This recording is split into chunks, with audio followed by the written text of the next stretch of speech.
તમે વેણુગીતમાં પણ જુઓ ને તો સુંદર વાત કરી, યદ દેવકી સુત પદાંબુજ નક્ત લક્ષ્મી. ત્યાં ગોપીઓ ઠાકોરજીને દેવકી સુત કહે. આશ્ચર્ય થાય.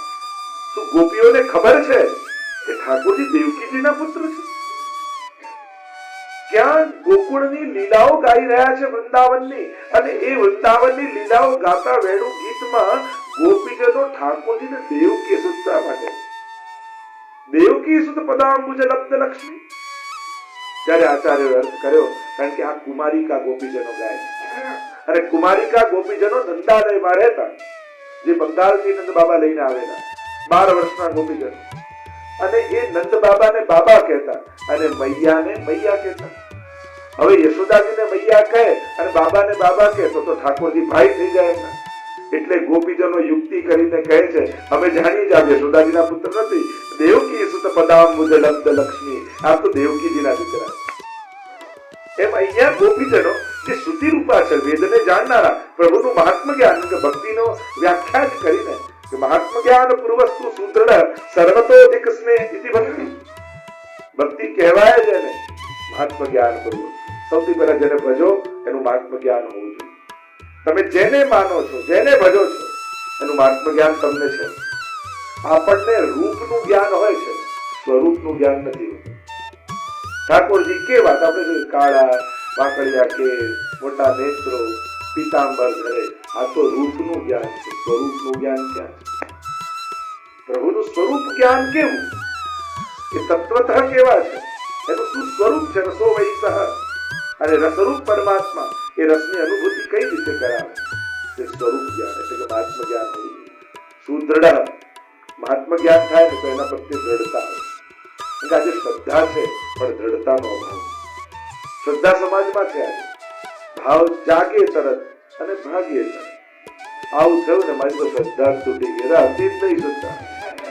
આમ તૂટી જાય અને શ્રદ્ધા કહેવાય જ નહીં. પ્રતિક્ષણ વર્ધમાન ભક્તિ તો એને કહેવાય જે ક્ષણે ક્ષણે વધે. જે લૌકિક ઘટનાઓથી જે તૂટી જાય એને શ્રદ્ધા કહેવાય. આપણે તો શું, લૌકિકમાં કંઈક વિપરીતતા થઈ એટલે બગાડ્યું સંસારે અને આપણે બગાડીએ ભગવાન. શું થાય? સંસારે બગાડ્યું હોય, શ્રદ્ધા ભગવાન માંથી ઉઠે, અને સંસાર માંથી ઉઠાડે. શું થાય? બગાડે સંસાર અને આપણે બગાડીએ ભગવાન. આવું થયું ને, જાઓ ભગવાન હવે ભક્તિ નહીં કરો. હવે આ તો કેવો અન્યાય કર્યું સંસારે, વેર બદલ લઈએ ભગવાન જોડે. તો આ તો વિચિત્રતા કહેવાય. જેને બગાડ્યું હોય એની જોડે બગાડો. સંસારે તમારું બગાડ્યું ને, કહી દો હવે સંસાર પર શ્રદ્ધા નહીં, હવે ભગવાન પર શ્રદ્ધા રાખો. તકલીફ હોય સંસાર વારે ઘડીએ તોડે શ્રદ્ધા, ત્યાંની શ્રદ્ધા જતી નથી. ભગવાન કાયમ શ્રદ્ધા રાખે પણ ત્યાં બેસતી નથી. એટલે એક હિસાબ જો વ્યવહારમાં કુશળ તો સમજી લો, જેને બગાડ્યું હોય એની જોડે સંબંધ તોડાય કે બીજા જોડે બગાડે. હવે કોઈએ ધંધામાં તમને ધોખો આપ્યો ને ઘરે જ બધાના જોડે સંબંધ તોડો, ક્યારથી કોઈ જોડે વાત નહીં કરું, પેલા જેને બગાડ્યું એની જોડે બાજુ એવું થાય. એમ સંસાર બગાડે આપણું કાંઈ તો સંસારમાં આસક્તિ ઓછી કરી, ભગવાનમાં નહીં. ઓલવેઝ આપણે એવું કરીએ, કઈ બગાડે સંસારના લોકો અને આપણે બગાડી દઈએ ભગવાન. હવે હું માળા નહીં કરું, હવે પાઠ નહીં કરું, હવે તારી માળા ફેરવવાથી ભગવાનને કોઈ કમી નહીં આવે, તારું દુર્ભાગ્ય શરૂ થઈ જશે. જે દિવસે આપણી ભક્તિ ઘટવા લાગે, નિત્ય નિયમો છૂટવા લાગે, તો માનજો કે હવે દુર્ભાગ્ય આવવાનું છે. આપણા નિત્ય નિયમો છૂટવા લાગે, ઘણા લોકો હવેલીમાં ના દેખાય, પૂછે કેમ આવતા, હમણાં ટાઈમ બરાબર નથી ચાલતો. અરે તો વધારે આવે, બચાવનારો પરમાત્મા જ છે, બીજું કોઈ સુધારી શકે એમ નથી. ત્યારે તો વધારે પ્રભુને પકડી, તોફાન ચાલતું હોય, ક્યું લાકડા પકડી રાખીએ? કોઈ નાવ તૂટી હોય દરિયામાં, તમે પડ્યા હોય, એક લાકડું હાથમાં ક્યું પકડી રાખું કે આ છે તો બચી ગઈ? એમ સંસારમાં તોફાન જાગ્યા હોય ત્યારે એક પ્રભુનું ચરણ પકડી રાખ્યું તો બચી જવાય. પ્રભુ જ બચાવનારા છે. અને એટલા માટે અહીંયા એક ગોપીજનો એક માર્ગ સુદ્રઢ ભક્તિને દ્રઢતામાં લઈ જાય, અને સર્વતોધિક સ્નેહ, સર્વથી વધારે સ્નેહ જ્યારે જાગે ત્યારે માનવું કે ભક્તિનો ઉદય થયો. એટલે એક સિદ્ધાંત સમજી લેવો, સંસાર આપણું બગાડે તો ભગવાન પરથી શ્રદ્ધા નહીં ઉઠાડવી, સંસાર પરથી ઉઠાડવી. કારણ કે બચાવનારા પ્રભુ છે, સંસાર બચાવનારો નથી. સંસાર તો ભગવાનથી દૂર લઈ જનારો. એટલે એક સિદ્ધાંત તો અહીંયા ગોપીજનો કહે કે અમે આપને જાણીએ છીએ કે આપ કોણ છો. આપ કેવલ યશોદાના જ પુત્ર નથી. આપ તો વિઘ્ન સારથી તો બ્રહ્માજીની વિનંતી તો ત્રણેય સ્વરૂપનું જ્ઞાન ગોપીજનોને છે.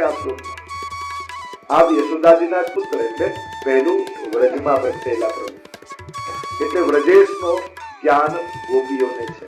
આ શ્રુતિ રૂપા ગોપીજનો બોલી રહ્યા છે કે જે વેદની શ્રુતિઓ છે. ગોપિકાનંદનો ગવા એટલે ગોપિકાનંદન કૃષ્ણ બાલકૃષ્ણ વ્રજના કૃષ્ણ. પછી કહ્યું અખિલ દેહીના અંતરાત્મ દ્રષ્ટા સમસ્ત દેહધારીઓના અંતર દ્રષ્ટા એટલે દ્વારિકાધીશ. દ્વારકાધીશ રૂપે ભગવાન રૂપે બિરાજે છે.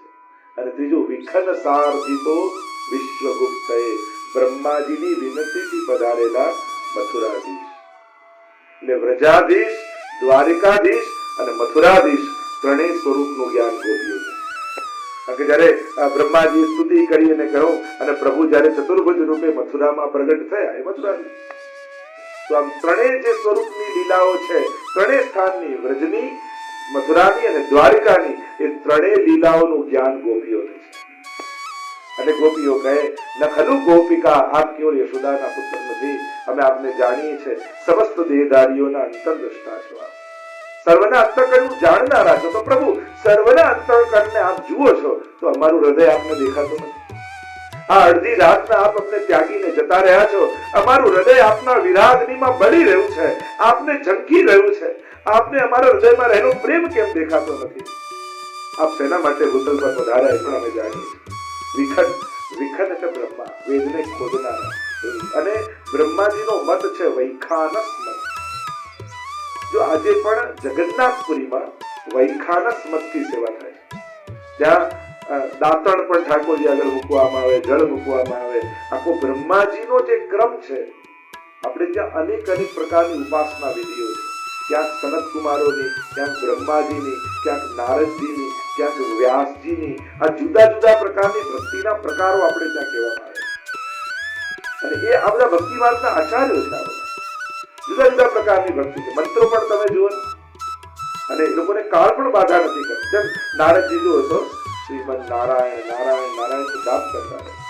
એમાં શરદ કુમારો જો સનક સનંદન સનત સનત કુમાર સદાય અખંડ જાપ હરિશરણમ હરિશરણમ હરિશરણમ. તમે મંત્રની આ બધી ઉપાસના જુઓ. ધ્રુવજી જુઓ ઓમ નમો ભગવતે વાસુદેવાય. જો આખું આ મંત્ર ઉપાસના પદ્ધતિ, ભક્તિની પદ્ધતિઓ જુદી જુદી બધાની. તો વૈખાનસ મત એ બ્રહ્માજીનો. અને એટલે કહ્યું વિખાના, કારણ કે વેદને ખોદનારા એ બ્રહ્માજી. એટલે કહ્યું વિખાન વિખન સારથી તો એની પ્રાર્થનાથી વિશ્વગુપ્તએ ભૂપુ રક્ષણે વિશ્વની રક્ષા માટે આપ અહીં પધાર્યા. તો શું વિશ્વની રક્ષા માટે પધાર્યા? તો વિશ્વમાં અમે નથી. આપ અમારી રક્ષા નહીં કરે. અમે આપના વિજયમાં વિરાગરીમાં બળી રહ્યા છે.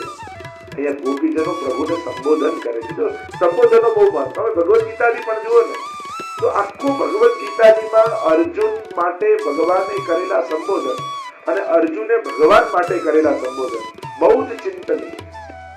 આપણે ત્યાં જયારે કોઈને પત્ર પણ લખતા ને તો સંબોધન અને વિરામ આ બંનેની મહત્તા કે તમારા સંબોધન પરથી તમારો સંબંધ ખ્યાલ આવે. સંબોધન એ સંબંધને ઉદ્ઘાટિત કરે છે કે તમે જેને લખી રહ્યા છો, જેને કહી રહ્યા છો, એને કયા નામથી બોલાવો છો એના પરથી આધાર રાખે. અહીંયા ગોપીજનો સંબોધન કરે સખે એ સખા. પ્રભુ સખા કહે છે અને મહાપ્રભુજી સખા શબ્દની અર્થ કરે સમાનશીલ વિસ્નેષ સત્યમ. જેના શોખ અને સ્વભાવ સરખા હોય ને ત્યાં સાખ્ય થાય. પ્રભુ સાથે સાખ્યતા કઈ રીતે થાય? ઘણા લોકો બી કહેતા ભગવાનની ભક્તિ, અમારો તો ભગવાન જોડે ફ્રેન્ડશિપ નો સંબંધ છે. ઘણા એમ કે તો ભગવાનનો મિત્ર એમને ન બનાય. આખા મિત્રતાના નિયમો આપ્યા છે. પાપાન નિવારયતિ યોજ્યતે હિતાય ગુહ્યમ ચ ભુવતિ ગુણાન પ્રગટે કરોતિ આપદ ગતમ ન જહાતિ દદાતિ કાલે સર્વ મિત્ર લક્ષણમ પ્રવદંતિ સંતઃ. વરતુ હરિએ મિત્રના લક્ષણો આપ્યા છે. કેટલા પ્રકારના મિત્રો હોય. પાપાન નિવાર્યતિ. યુવાનો બેઠા હોય તો કઈ યુવાનોને મિત્રનું બહુ હોય. મા બાપને ન પૂછે, જીવનના મહત્વના મિત્રોને પૂછે. જો આપણે ત્યાં દરેક ક્ષેત્રોમાં તમે સલાહ લો છો. તમે કોઈ કોર્ટ કેસ થયો તો વકીલની સલાહ લો કે એમાં ખોટું તમને એવું લાગે હું નાનો થઈ ગયો, બીમાર પડો તો ડોક્ટરની સલાહ લો કે કારણ કે એનો અનુભવી છે એ ક્ષેત્ર, કંઈક ભણવાનું હોય તો ટીચરની સલાહ લો કે જે ક્ષેત્રના જે અનુભવી હોય એની સલાહ લેવાય. એમ જીવનના અનુભવી આપણા માતા પિતા છે, એની સલાહ લેવામાં કઈ નાનું થઈ જવાતું નથી. એ લોકો સાચી સલાહ. અને ભગવાનની કુદરત એવું નિયમ છે ને કે તમારા મિત્રમાં કોણ સારો ને ખરાબ ભગવાન મા બાપને એવી શક્તિ આપે ને કે તરત ઓળખી જાય. તમારા ફ્રેન્ડ સર્કલમાં જે સારો ને ખરાબ હોય ને એ સૌથી પહેલા મા બાપને ખબર પડી જાય. અને એ જયારે કહે ને કે આ બરાબર નથી, આનો સાથ છોડી દેજો, તો કોશિશ કરજો કે એનાથી દૂર રહેવાય. અને થોડા સમય પછી તમને અનુભવ થશે કે આ બરાબર નથી. કુદરત તેને શક્તિ આપે. અને એટલા માટે સાચો મિત્ર કોણ, એની આખા લક્ષણો, અને ખાસ યુવાનોને બેસાડીને ચર્ચા કરવી જોઈએ કે ફ્રેન્ડ સર્કલ બનાવો તો ખરા, પણ મિત્રો કહેવાય કોણ. અને ઘણી લાંબી ચર્ચા હમણાં નથી કાઢતો, સીધી વાત, જે પાપ કરતા રોકે મિત્ર, પાપમાં સાથ આપે સગવડ કરી આપે મિત્ર ના કહેવાય. આપણને સગવડ કરે ને સાથ આપે એ મિત્ર માની. સાવધાન રહો. મિત્રતાના અનેક જો ભગવાન સખ્યમ મધુરમ એટલે મહાપ્રભુજી કહ્યું સખ્ય પણ મધુર. પ્રભુના મિત્રો કેટલા, સૌથી પેલા વ્રજ બાળકો, વ્રજવાસીના બાળકો જે પ્રભુ સાથે મિત્રતા કરી છે. એની આગળ જાઓ, મથુરા ઠાકોરજી પધાર્યા ત્યારે મથુરામાં મિત્ર મળ્યા શિષ્યો બૃહસ્પતિ સાક્ષાત બ્રહ્માજીના શિષ્ય છે એવા પ્રકાંડ પંડિત અને પ્રધાન છે, પણ ભગવાનના મિત્ર એમને કહ્યા. અને એટલે તો પ્રભુએ મિત્રતા નિભાવી અને વ્રજ મોકલ્યા. કારણ કે થયું કે આ કેસ મોટો છે, મારો કેસ નથી, મોટા ડોક્ટર પાસે મોકલું. અને જ્યાં ગોપીજનો પાસે ગયા હતા કૃષ્ણ કૃષ્ણ કરતા, અને આવ્યા ગોપી ગોપી કરતા. તો આખી ઘટનામાં કલ્યાણ કોનું થયું? ઉદ્ધવજીનું થયું. એ જ ભક્તિના રંગે ગયા. હસ્તિનાપુર પ્રભુ જયારે પધાર્યા ત્યારે મિત્ર મળ્યો અર્જુન. વારંવાર ભગવદ ગીતામાં સખેતી મત્વા વારંવાર સખા સખા સખા કહે છે. અને છેલ્લે દ્વારિકા લીલામાં જાઓ તો બ્રાહ્મણો એ કયો સુદામા. પ્રભુએ બધી જગ્યાએ મિત્રતા નિભાવી છે.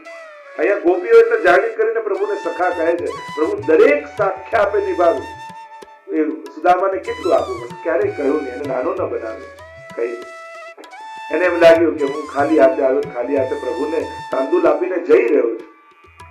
આપણને એવું લાગે કે પ્રભુને આટલું ધર્યું, આટલું આપ્યું, પણ તમારી પાસે ક્યાંથી આવ્યું? કોનું હતું? હતું તો એનું જ. આપણે તો લઈને આવ્યા નતા, એની જ વસ્તુ એને ધરીએ છીએ. જો માણસ કોઈ પણ વસ્તુ ધરે ને છેલ્લે ફાયદો તો માણસ જ લેતો હોય. હવે અમે હીરાનો હાર ધર્યો તો હીરો ક્યાંથી આવ્યો? ખદાનમાંથી હતો જ ને, કે માણસ પ્રગટાવ્યો. તો કમાયો મજૂર, માલિક, સોની, ઝવેરી બધા કમાઈ આપણે હીરો જે ઠાકોરજીનો હતો એ ઠાકોરજીને ધરીએ ને આપણે કે મેં મારો હીરો ઠાકોરજીને ધર્યો. તો લાભ તો માણસે જ લીધો હતો, તો એનો જેની પાસે પહોંચે. દુનિયા બધી લઈને તો આવેલા નથી. એટલે દુનિયામાં જેટલી વસ્તુઓ છે એની જ આપેલી છે. કેવલ ધરવાનો ભાવ આપણો હોય છે, એટલે એ મોટો રાખો. તો વસ્તુઓ ભલે નાની હોય પણ ધરવાની ભાવના ઉત્તમ રાખવી. સાધનો પ્રભુ નથી જોતા, ધરવાની ભાવના નથી. એટલે ભલે ફરી કહું, મિશ્રી પણ ધરતા હોય પણ ઉત્તમ ભાવથી ધરવી કે પ્રભુ આ કણિકા આપણે આરોગાવું, આ ભાવ. અને એટલા માટે એ ધરવાનો પ્રકાર, આરોગાવાનો પ્રકાર, સિદ્ધ કરવાનો પ્રકાર, ભલે મિશ્રી ભોગની સેવા હોય પણ ઉત્સવ આવે તો એને કેસરવાળી કરીને ધરી શકાય, એને ચાસની ડાળીને સરસ બનાવી દળના આકાર બનાવીને ધરી શકાય. ધરો તો મિશ્રિત પણ એને ઉત્તમ રીતે સમર્પિત કરે. આ ભાવ આપણે ત્યાં અહીંયા ગોપીઓ કહે સખા, આપ તો સાથે અમારા સખા છો, અને સખા એ જ છે જે વિપત્તિમાં રક્ષણ કરે. આપના કર કમલ અમારા મસ્તક પર બદલાવ. પેલા જો 4 પ્રકારના માધ્યમની કૃપા, નેત્રોથી, મુક્તિ, હસ્તથી અને ચરણથી. હવે શ્રી હસ્તની યાચના કરે. પ્રભુ આપનો કર કમલ અમારા મસ્તક પર બદલાવ. કેવો છે આપનો કર કમલ? સંસુતેર ભયાત શરણમેશ્રામ વિરજિતા ભય. સંસારના ભયથી, ભયભીતથી આપના શરણે આવેલા જીવોને નિર્ભયતાનું દાન કરવા વાળો આપનો આ કર કમલ. પ્રભુનો હસ્ત જેના માથે પડે એ નિર્ભય બની જાય. આપણે ત્યાં શ્રી હસ્તની યાચના. જો આપણે દર્શન કરતા હોય શ્રીઅંગમાં, દરેક શ્રીઅંગ ની જયારે દર્શન કરતા હોઈએ ત્યારે એની લીલા ભાવનાનું ચિંતન કરીએ.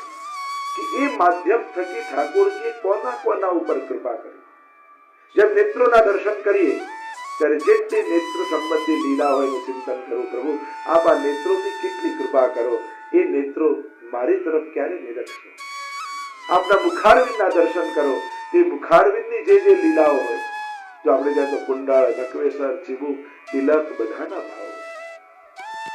એ અલકાવલીઓ ઠાકોરજીના ઘુંઘરાલા કેસો, એટલે ઠાકોરજી યશોદાજી શું કરે, એ લાંબા લાંબા કેસોમાં મોતી પરો, બંને કેસોમાં મોતી પરો, એ બંનેની લડ કરીને કાન નીચે ખસી ગઈ, એટલે ઠાકોરજીની અલકાવલી થઈ. અલકાવલી અને લડ જુદા. લોકો એ અલકાવલી ને ઘણી વાર લડની જેમ ધરાઈ જતા હોય. પાઘની નીચેની લડ જુદી હોય ને તિલકની ઉપરની અલકાવલી. એ તિલક કેટલા પ્રકાર? આપણે ત્યાં કસ્તુરીનું, ચંદનનું અને કુમકુમ, આ 3 પ્રકારના તિલક કહે. પણ આપણા ઠાકોરજીને સેવા ક્રમમાં જેને ત્યાં પૂછતા ઠાકોરજી બિરાજે, રોજ કંકુનું તિલક થતું નથી. ઘણા લોકો રોજ કંકુનું તિલક ઠાકોરજી, રોજ ચંદનનું કરે. આપણા સેવા ક્રમમાં રોજ કુમકુમ કે ચંદનનું રોજ તિલક ન થાય, ઉત્સવ પર થાય. અને ઉત્સવ પર પણ જયારે તિલક કરી તો આપણે ત્યાં વલ્લભકુલને કરતા હોય, જયારે પણ આપણે ત્યાં ચાંદલો નથી, તિલક થાય. એટલે જયારે આપણે કે 2 વાર કરો, 2 વાર એટલે શું, આંગળીથી લઈ આમ લગાવી અને અંગૂઠાથી ખેંચી અને પછી અક્ષત લગાવવા. સફેદ ચોખા નહીં, આ હળદર વાળા, ઘી વાળા હાથ કરીને હળદર વાળા કરીએ એને અક્ષત કહેવાય. એટલે આ તિલક કરવાનો પ્રકાર. નહીં તો ઘણી વાર તિલકમાં ઘણા અંગૂઠા છાપ જ હોય, આમ અંગૂઠો લઈને આમ જ લગાવે. સમજી લો કે અંગૂઠા છાપ કરે. આપણે અંગૂઠા છાપ કેવું કરે, આમ સહીમાં લગાવી લગાવે. એટલે તિલક કરતા આવડવું જોઈએ, આરતી કરતા આવડવું જોઈએ. વાત નીકળી છે તો આરતી કરવાનું આપણે ત્યાં ભજન આરતી માટે નથી હોતું, આરતી માટે ભજન કીર્તન હોય. એટલે પૂજામાં જયારે ભાગવતજી આજીનું પૂજન કરતું ત્યારે આપણે ત્યાં અડધી આરતી નથી થતી, આખી આરતી થાય. અને આરતીમાં કરતા જ ના જવાનું હોય ત્યાં સુધી. એટલે પુષ્ટાયેલા ઠાકોરજી માટેનો ક્રમ કહું છું. બાકી બધે પુષ્ટાયેલા ઠાકોરજીના આરતીના ક્રમમાં આપણે ત્યાં વધારે 21 આટા હોય. અને પણ રમણ પ્રભુએ જે ક્રમ બતાવ્યો છે આરતીનો, 3 આટા આખા સ્વરૂપના, પછી 5 આટા બુખારવીના, 5 આટા લક્ષસ્તરાદિના, 5 આટા ચરણારવિંદના અને પાછા 3 આટા આખા શ્રીયંગના. એમાં પણ સાત્વિક, રાજસ્થાન દરેક ભાવ છે, હમણાં એની ચર્ચા નથી કરતો. પણ આ રીતનો આખો આરતીનો ક્રમ. એ પણ ઉષ્ણકાળ હોય ત્યારે તો 14 આટા ને વધારે ગરમી હોય તો 7 આટા થાય. અને એમાં પણ અડધા આટા નથી કરતા, આખા સ્વરૂપના આખા આટા ફેરવવામાં આવે. આ આરતીનો ક્રમ. થાળીની આરતી ક્યારે થાય, જેમ એક ચાંદીના દીવડાની હોય, ચૂનની આરતી ક્યારે થાય, આખું આરતીનો આપણે ત્યાં વિશિષ્ટ ક્રમ. તો એ પ્રકારનો આપણે ત્યાં કપૂર આદિનો આરતી નથી થતી.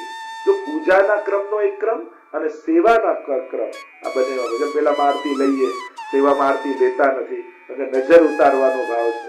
નજર ઉતારો રાયલું બધા પ્રસાદ રૂપે લો છો નહીં ને, એ તો ખોડા મૂકી દઈએ. એમ જ નજર ઉતારીએ આપણે ત્યાં સેવા ક્રમમાં નજર ઉતારવાના ભાવથી આરતી થાય અને એટલા માટે લેવાય. ભાગવતજીનું પૂજન કરો તો આરતી લેવાય, પૂજા જ્યાં જ્યાં પૂજન થાય ઘણા કે તો નાથ દ્વારામાં અમે લઈએ છીએ. તો નાથ દ્વારામાં દેવાલયની રીત છે. શ્રીનાથજી બાબા પોતે કહ્યું ને કે દેવાલયની રીત રાખ્યો, એટલે જ્યાં શ્રીનાથજીનો ક્રમ છે ત્યાં દેવાલયની રીત એટલા માટે લેવામાં આવે. બાકી બધે જ્યાં નંદાલયની રીત હોય ત્યાં નજર ઉતારવાનો ભાવ હોય. તો આ ભેદ છે આપણે ત્યાં, એટલા માટે સેવા ક્રમ. તો જે વાત કરી રહ્યો હતો, એક એક શ્રીઅંગના એક એક ભાવ છે, એક એક શ્રૃંગાર છે, 16 શણગાર છે અને 12 આભરણ છે. આપણે કાજલ લગાવીએ, મહાવર લગાવીએ, આ બધા આભરણ કહેવાય જે શ્રીઅંગ પર લાગે, અને બાકી બધા શણગાર કહેવાય. તો મસ્તક પર કયા શ્રૃંગાર, શ્રીઅંગના કેવા, ચરણારવિંદના કેવા, અને એ શ્રીઅંગની કઈ કઈ લીલાઓ છે એનું ચિંતન આપણે ત્યાં થાય. કે જ્યારે દર્શન કરતા હોઈએ ત્યારે એ શ્રીઅંગ પર દ્વારા ઠાકોરજીએ કોના ઉપર કૃપા કરી એનું ચિંતન કરવાનું. ચરણારવિંદના જોઈએ તો ચરણારવિંદ જો બલી રાજા પર મસ્તક પર કેવો ચરણારવિંદ ઠાકોરજી પધરાવે. પ્રભુ આ કેવી કૃપા આપે કરી. 2 ચરણારવિંદ અને ત્રીજું 2 માં બધું જ લીધું, 2 માં એની અહંતા મમતા લીધી. આપણે કહ્યું કે બધું જ લઈ લીધું 2 માં. 2 ચરણારવિંદ એનું સામર્થ્યનું હરણ કર્યું અને પછી ત્રીજા ચરણારવિંદમાં એનો સ્વીકાર કર્યો. બીજું બતાવો ક્યાં મૂક્યું, અને મસ્તક નમાવી માથે મૂક્યું. તો એ ચરણારવિંદની જે જે લીલાઓ હોય એનું ચિંતન કરવું. હસ્તના દર્શન કરીએ તો પ્રભુએ હસ્ત દ્વારા કઈ કઈ લીલાઓ કરી એનું ચિંતન કરવું. પ્રભુનું વિશાળ વક્ષ છે, એમાં લક્ષ્મીજી બિરાજ. એમ જયારે દર્શન કરો, તમે અન્નકૂટના દર્શન કરો, એક એક ભગવતીઓનું ચિંતન ન થાય. તમે ખીર જુઓ તો નારાયણદાસજી યાદ આવે, છોલા જુઓ તો પદ્મનાભદાસજી યાદ આવે, તમે એક એક એક એક એક આખી સામગ્રી જુઓ તો બધા ભગવતીઓનું સ્મરણ થાય. જલેબી જુઓ તો ગુસાઈનો ઉત્સવ તમને યાદ આવે. એક એક તમે જોજો, અન્નકૂટના જયારે દર્શન કરતા હશો તો એક એક સામગ્રીમાં કોઈ ને કોઈ ભગવતીનું સ્મરણ થશે. અને જયારે એ ભગવતીઓના પ્રસંગોને સ્મરણ કરતા કરતા જયારે ચિંતન દર્શન કરશો અન્નકૂટના, તો જુદો જ